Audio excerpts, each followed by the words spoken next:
On va conclure donc avec Pierre-Alain Lannes qui va nous apporter cette conclusion et nous apporter le point de vue du concepteur.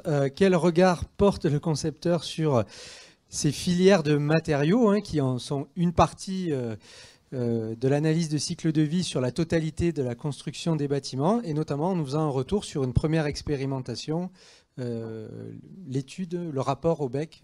Voilà. Oui, alors du coup, oui, je m'appelle Pierre-Alain Lannes, je fais partie d'un bureau d'études qui s'appelle Tribu. On est concepteur et assistant à maîtrise d'ouvrage sur toutes les questions de qualité environnementale à l'échelle des bâtiments et des projets urbains. Et j'interviens aujourd'hui également pour vous présenter un peu les conclusions qui ont émergé du programme OBEC, donc Objectif Bâtiment Énergie Carbone, qui est un programme qui a été lancé par l'ADEME et l'ADREAL en 2017, qui a été présenté par Damien Joseph en début d'après-midi. Et en fait, on s'est occupé de la partie Auvergne-Rhône-Alpes au sein d'un groupement constitué de Tribu, du CEREMA et d'un autre bureau d'études qui s'appelle Combo Solutions. Et du coup, dans le cadre de ce programme, on a étudié 20 bâtiments qui ont été livrés, qu'on a fait passer à la moulinette, sur lesquels on a fait les calculs selon le référentiel d'énergie carbone. Et on a également accompagné 10 projets qui étaient en phase de conception pour justement, en phase de conception, accompagner les équipes de maîtrise d'œuvre et les maîtres d'ouvrage à prendre en compte ce référentiel et à limiter les impacts carbone dans leur choix de conception. Ce qu'on peut dire déjà sur la méthode en tant que telle, la méthode de l'ACV telle qu'elle est définie, telle qu'elle va être définie réglementairement en 2020, c'est que déjà, pour nous, on juge que c'est une bonne chose, car ça permet d'associer l'ensemble des acteurs de la construction à réduire les émissions environnementaux. Au sein d'une équipe de maîtrise d'œuvre, par exemple,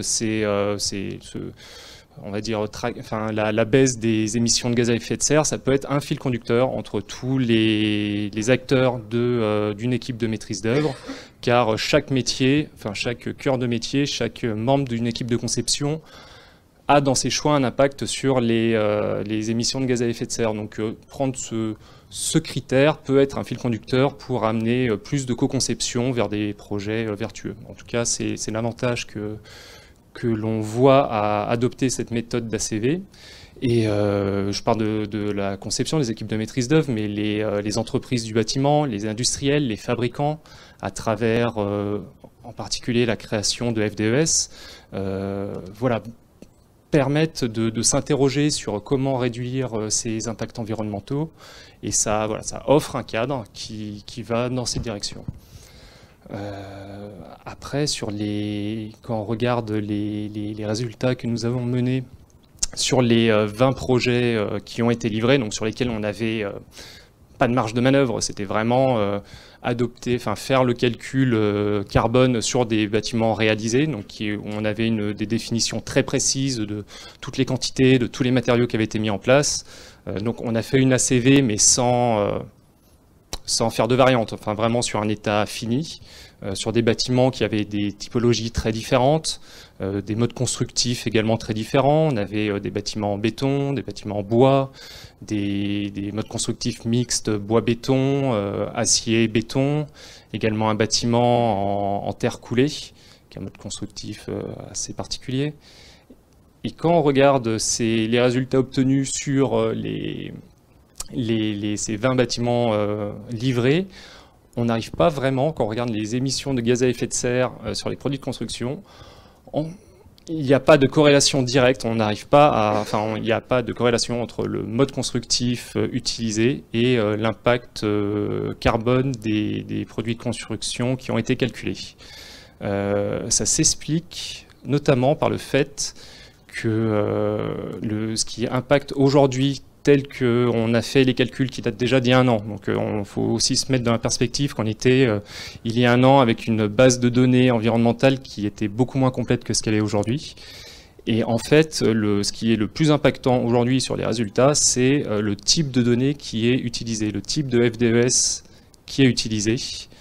Et comme ça a été un peu évoqué dans les présentations précédentes, il y a différents degrés de finesse d'une FDES, entre une FDES spécifique à un type de produit, une FDES collective qui est déjà plus macro à l'échelle d'un type de produit, et l'autre, l'échelle encore au-dessus de définition, c'est une FDES par défaut qui est produite par le ministère. Et en fait, dans nos calculs, on s'est rendu compte que le pourcentage de fiches par défaut utilisées était très important. On avait plus de 60% des produits qu'on ne pouvait pas caractériser d'une autre manière qu'en utilisant une fiche environnementale par défaut. Et ça a un impact assez important parce que les fiches par défaut dans le mode de calcul sont...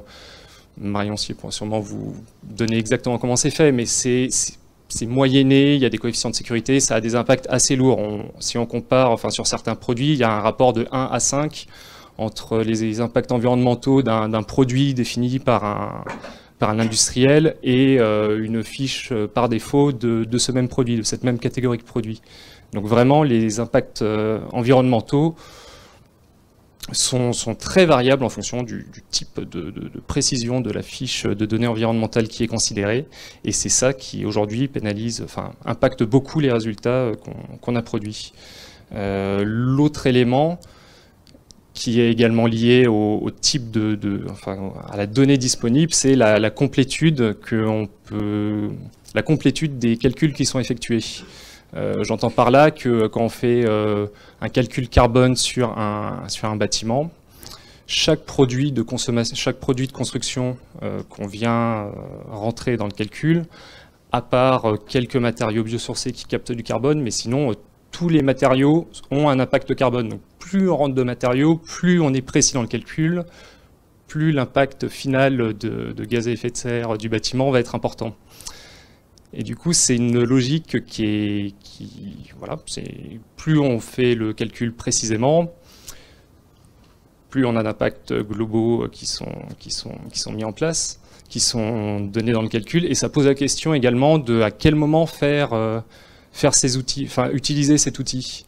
Marion Sier l'avait évoqué, l'ACV à la base, la philosophie de l'ACV, c'est vraiment de faire des comparaisons. Donc d'être vraiment en stade de conception, de comparer différents modes constructifs, de comparer différents produits utilisables, de voir les impacts relatifs de ces différents produits et de l'utiliser comme un outil d'aide à la conception. Mais comment garantir in fine des résultats qui doivent être...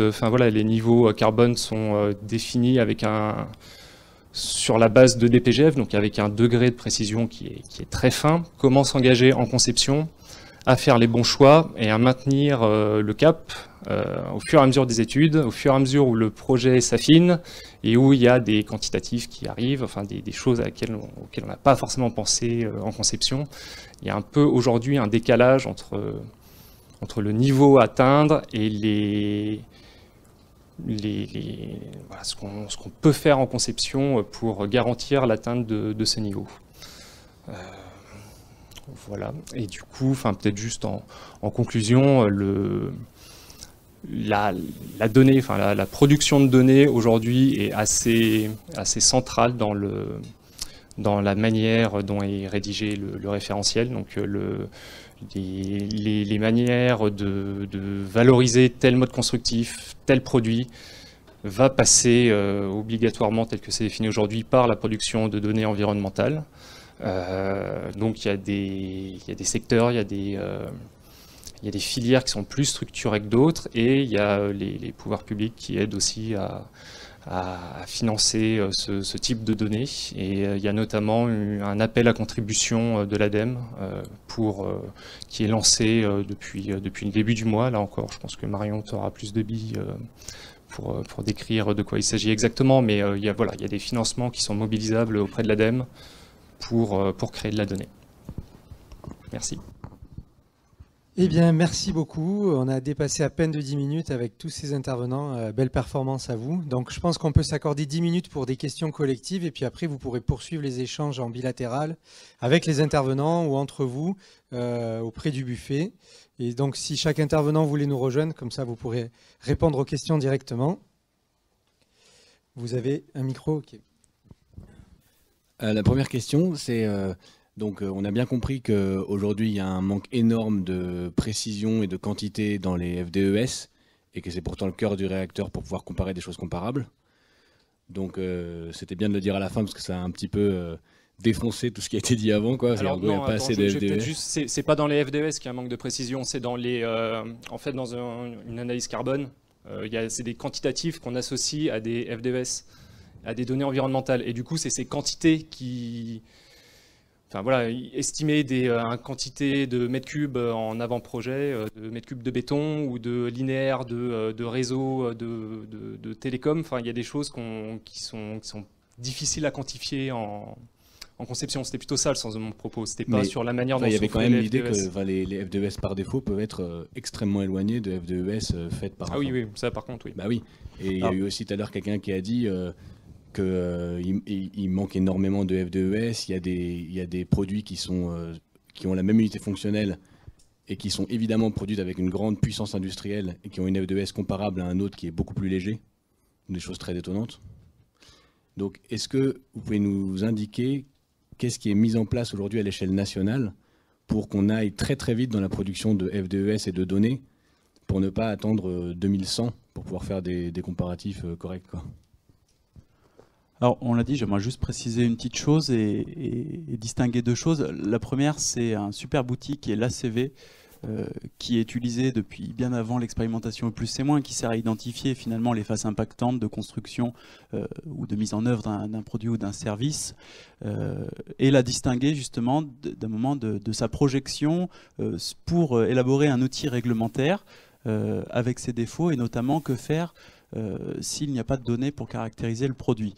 La réponse, pour encourager justement les filières à se doter de données environnementales, ça a été de mettre des valeurs par défaut pénalisantes. Donc le message qui est passé depuis un certain temps, c'est effectivement d'accélérer sur cette production de données.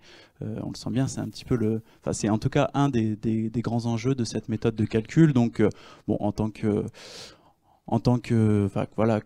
partenaire pour développer les filières vertes, l'État a accompagné un certain nombre d'entre elles dans la réalisation de ces calculs et encourage toutes les filières à se doter d'outils, que ce soit par le biais de fiches individuelles, de fiches collectives ou par le biais de configurateurs pour définir un peu plus massivement la caractérisation des produits. Mais on sent bien que cette donnée, c'est important, on l'a vu, donc toutes les filières ont fait l'effort bien sûr de rentrer dans cette démarche, et chacune d'elles bien sûr a mis en avant les qualités de ses produits sur différentes phases de production de son matériau, sur le recyclage, sur la consommation d'énergie lors de la fabrication, et on voit tout l'intérêt, je parlais en introduction, d'objectiver la démarche, l'intérêt d'avoir un peu un juge de paix vérifié, qui est la FDES, qui va venir contrôler l'ensemble du cycle de vie du produit, enfin en tout cas du cycle de fabrication, de mise en œuvre et puis de fin de vie du produit. Donc effectivement c'est un enjeu important et il faut vraiment encourager les gens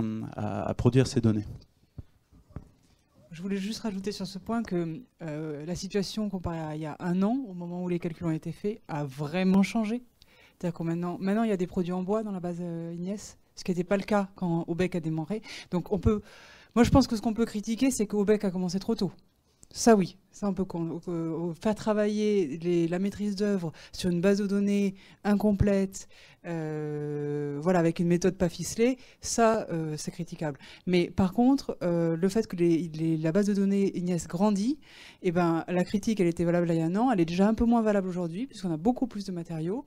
Et en plus, vraiment, je pense qu'il y a une vraie volonté, cette fois-ci vraiment sincère, de la part de l'administration à développer des données. Donc les configurateurs sont faits pour ça. Il n'y en avait quasiment pas il y a un an, maintenant il y en a déjà 3 ou 4. Et là, effectivement, il en a parlé, si vous allez sur le site d'Ignes, en première page, vous avez cet appel à projet. Donc c'est lancé par HQE, l'Alliance HQE. Et donc surtout pour la terre crue et la paille, là j'y pense, là, vous qui vous voulez mettre à jour. Dans cet appel à projet, il vise à financer des F2S donc plutôt collectives qui ne disposent pas d'autres F2S dans la Basignesse, donc vos deux produits sont concernés, et donc pour apporter financement et soutien technique. Donc il y a quand même une volonté que j'imagine sincère de régler ce problème-là. Donc on peut critiquer plein d'autres trucs, mais pour le coup, le remplissage de la Basignesse, il est fait de manière assez efficace, parce que justement, ces valeurs par défaut hyper pénalisantes, eh bien, ça les a tous motivés, quoi. Et donc ça, c'est, je trouve, un des points positifs de la réglementation. On va peut-être prendre une ou deux questions, s'il n'y avait pas de précision. Encore une ou deux questions avant de... Non, c'était parfaitement complet. Vous êtes cuit. Peut-être, si je peux me permettre une petite remarque pour ouvrir un petit peu, il y a évidemment beaucoup de qualités des matériaux qui ont été développés au cours de cette séance. Il y en a qui sont pris en compte justement dans ces F2S et d'autres qui sortent un petit peu du scope. Alors on a parlé d'impact sanitaire, on a parlé de développement socio-économique sur le territoire. Voilà, j'ai envie quand même de rappeler, d'ouvrir, en rappelant que produire un bâtiment, c'est arbitrer entre différents critères. La RE 2020, on l'espère, sera un outil pour tirer les bâtiments vers le haut, mais ça n'empêcherait pas aussi de faire des choix en dehors du respect de cette réglementation et de prendre en compte d'autres facteurs. Ça n'empêchera pas de réfléchir sur la bonne intégration du bâti dans son environnement, ça n'empêchera pas de réfléchir sur quel est le confort des usagers à apporter, et fort heureusement.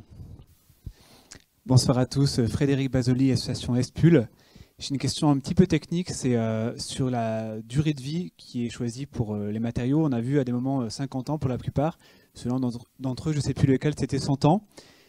Du coup, y a-t-il une durée de référence ou est-ce que ça dépend du matériau, de la manière dont la FDES est élaborée? Par ailleurs, sous question, je fais le lien avec un sujet qui est, on va dire, connexe. Nous, on suit un petit peu la création de fiches C2E, donc des fiches barres qui vont attribuer des kilowattheures QMAC pour différentes méthodes d'économie d'énergie. Et pour les matériaux isolants, la durée de référence qui est choisie, c'est en général 30 ou 35 ans, alors que là, pour les FDES, j'entends que c'est un autre sujet, mais c'est 50 ans, voire 100 ans. Du coup, ce serait peut-être intéressant aussi qu'il y ait un lien qui soit fait entre ces deux sujets, notamment puisque c'est pénalisant un petit peu pour certains matériaux isolants, le fait de avoir 35 ans comme durée, ça fait que l'isolation est mal financée par les C2E, en tout cas pour certains procédés. Voilà, je ne sais pas si quelqu'un peut répondre à ça. Alors moi je peux vous dire, quand on fait une FDES, comment on se met d'accord sur la durée de vie. Il y a déjà celui qui fait la FDES avec son commanditaire qui va demander la durée de vie du produit, et pour cela il va demander plusieurs durées. Donc déjà il y a la durée de garantie qui est bien plus courte, les retours d'expérience, voilà. Et sur cette base-là, basiquement ça, les tests de durabilité, les retours d'expérience et la durée de garantie, un compromis est trouvé en regardant aussi ce qu'il existe déjà comme matériau équivalent dans la Basignesse qui a telle ou telle durée de vie.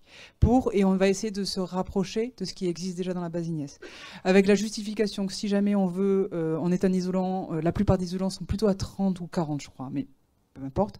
Si on veut être à 50 ans, moi en tant qu'analyste et aussi en tant que vérificateur, je vais demander des justificatifs très particuliers pour prouver que tu as 50 ans alors que tous tes copains sont à 40. Voilà. Donc voilà comment sont établies les durées de vie. Et là j'y pensais pour la paille, mais s'il y a moyen d'avoir un autre retour d'expérience pour le doubler sur le bâtiment qui a 100 ans ou de venir le prouver, ça pourrait passer dans les FDES et du coup ça serait très bénéfique. Sur la Terre on propose 400 ans. Ouais. On peut le prouver. 4 milliards d'années, moi je dis. Ouais.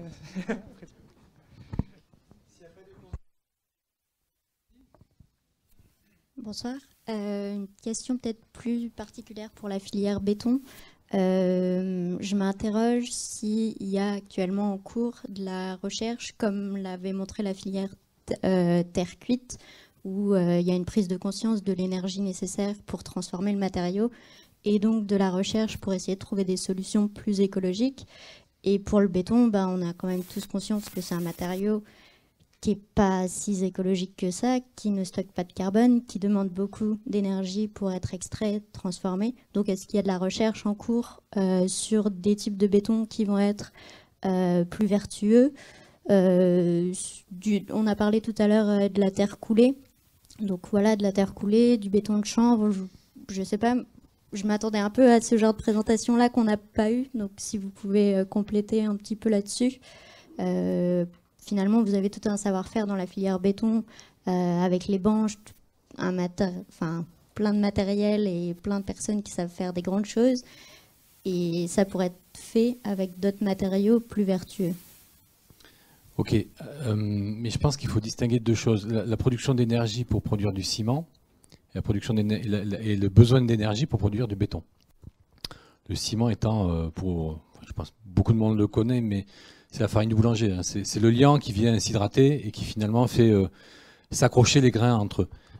Produire du ciment, c'est pas très compliqué.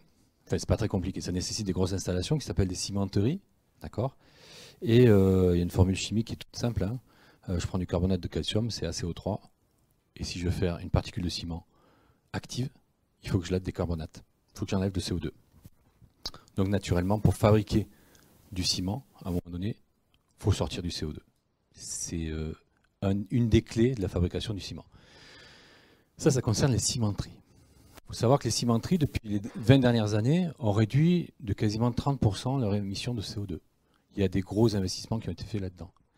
Il y a de la recherche aussi, et je pense que c'est à ça que vous faites référence, en particulier le projet FastCarb, qui a pour mission de restocker, c'est-à-dire que je prends une pierre ou un matériau issu de la déconstruction, un matériau béton, je le laisse à l'air libre, on sait qu'il va se recarbonater.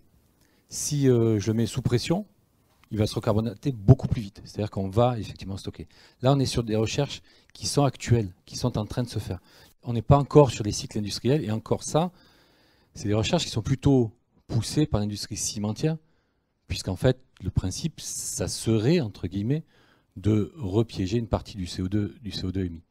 Après, sur la partie béton en tant que tel, il faut savoir qu'il y a plusieurs manières de fabriquer du béton. J'ai dit tout à l'heure, quantité de formules, quand je parle de 1500 à 2500 formules, c'est un minimum. Si celle que vous souhaitez n'existe pas, on la créera pour vous. C'est pas un souci, c'est savoir faire de ce produit-là.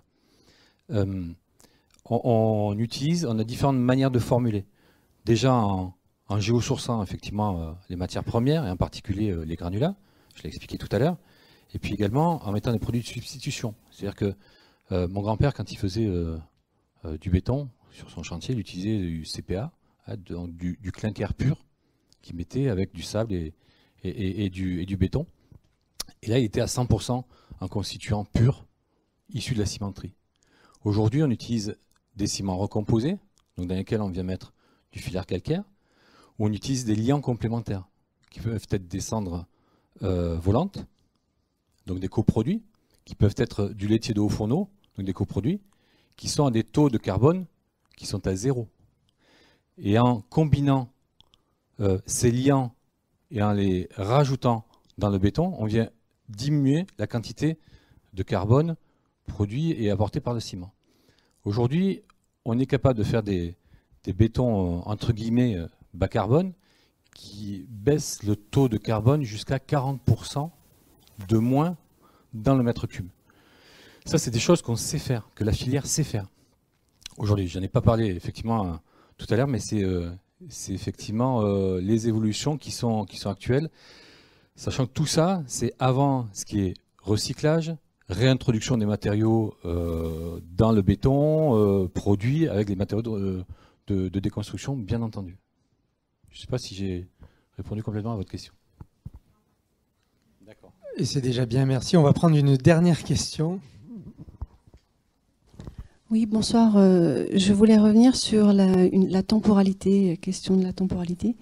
Est-ce que la RE20, c'est-à-dire qu'on définit des durées de vie de 50 ans, mais aujourd'hui, on a conscience que le défi climatique, c'est dans 30 ans. C'est en 2050. Du coup, je me pose la question de est-ce qu'aujourd'hui, la RE20 prend en considération, et j'ai pas l'impression, en tout cas celle qui nous est préparée là pour être votée bientôt, qu'elle prend en considération la notion du stockage de carbone maintenant. la diminution des énergies consommées maintenant, puisque Greta Thunberg nous le dit, l'effort à faire, c'est l'effort dans les 3 ans qui viennent. C'est pas l'effort dans les 50 prochaines années. Du coup, je me demande comment ça entre en compte dans cette nouvelle RE20. Non, mais je vous l'ai dit, quand j'ai cité le CCH, la question du stockage carbone doit être pris en compte. Alors après, la question, c'est comment. C'est testé actuellement.